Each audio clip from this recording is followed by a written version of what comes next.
Que le Seigneur Jésus-Christ vous bénisse. Certainement, vous ne remarquez plus la présence de Dieu dans votre vie. Vous remarquez un silence absolu. Vous êtes dans une atmosphère de tristesse. Vous avez perdu certainement la volonté de Dieu ou encore la faveur de Dieu. Nombreux sont dans ce cas. Et nous avons dit que non, quand on perd la faveur de Dieu, on peut regagner cette faveur. En quoi faisant? Nous avons parlé au premier abord qu'il faut d'abord s'humilier. S'humilier en perdant ses prestiges. Accepte que l'on te traite de toutes les manières. Deuxièmement, chercher sa face en prière. Regardez par exemple ce que l'on dit dans le livre de Joël 2, versets 12 à 13.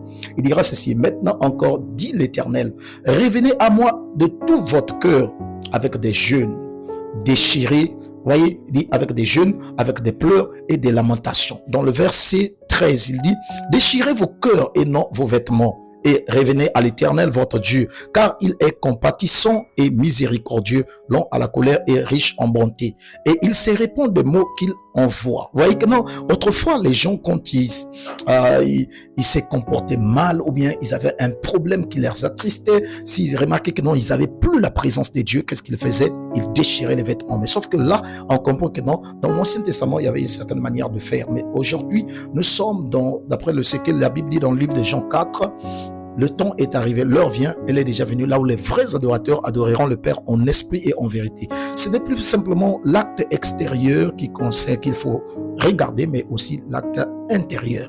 Donc, deuxièmement, nous avons dit chercher sa face en prière.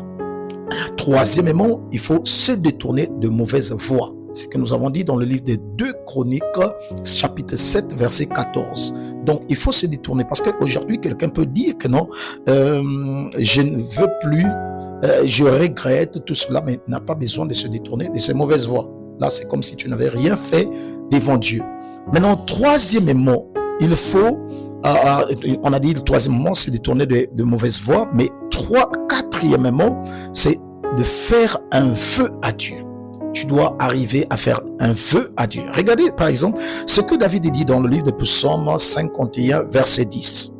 Verset 10 à 15. Il dira ceci: annonce-moi l'allégresse et la joie, et les os que tu as brisés se réjouiront. Détourne ton regard de mes péchés, efface toutes mes iniquités. Ô Dieu, crée en moi un cœur pur, renouvelle en moi un esprit bien disposé. Ne me rejette pas loin de ta face, ne me retire pas ton esprit saint. Rends-moi la joie de ton salut et qu'un esprit de bonne volonté me soutienne. Regardez dans le verset 15, il dit: j'enseignerai tes voies à ceux qui les transgressent et les pécheurs reviendront à toi. Vous voyez que non, ça c'est une promesse qu'il est en train de faire à Dieu, un vœu qu'il est en train de faire à Dieu. Si seulement Dieu pouvait encore ramener encore cette unité ou encore cette relation qu'il avait autrefois avec Dieu. Vous voyez donc c'est très important de toujours faire un vœu à Dieu. Quand on remarque qu'on n'a plus la faveur de Dieu, c'est très important de le faire. Si nous prenons par exemple là, dans le livre de Osée 14, verset 1 à 2, et les Écritures disent: Israël, reviens à l'Éternel ton Dieu, car tu es tombé par ton iniquité. Regardez dans le verset 2, il va dire: apportez avec vous des paroles et revenez à l'Éternel. Dites-lui: pardonne toutes les iniquités et reçois-nous favorablement. Nous t'offrirons au lieu de taureau l'hommage de nos lèvres. Regardez, vous voyez que non, c'est très important. Là, il montre la différence entre l'Ancien Testament et le Nouveau. Vous voyez que non, nous sommes dans une autre phase, là où les gens doivent savoir comment adorer Dieu, quelque chose de sincère. Donc, l'adoration, l'élévation, la gloire, la prière, donc remettre gloire à Dieu à chaque instant, c'est ce que Dieu voulait annoncer. Maintenant, prenons aussi l'histoire de Anne. Anne aussi qui avait perdu la faveur de Dieu, en fait, qui était stérile depuis longtemps, mais n'avait pas la possibilité d'avoir des enfants. Dans le livre de 1 Samuel, 1er verset 10 à 11. 1 Samuel 1er verset 10 à 11, il dit: et l'amertume dans l'âme, elle pria l'Éternel et versa des pleurs. Dans le verset 11, il dit: elle fit un vœu en disant: Éternel des armées, si tu daignes regarder l'affliction de ta servante, si tu te souviens de moi et n'oublie point ta servante, et si tu donnes à ta servante un enfant mâle, je le consacrerai à l'Éternel pour tous les jours de sa vie.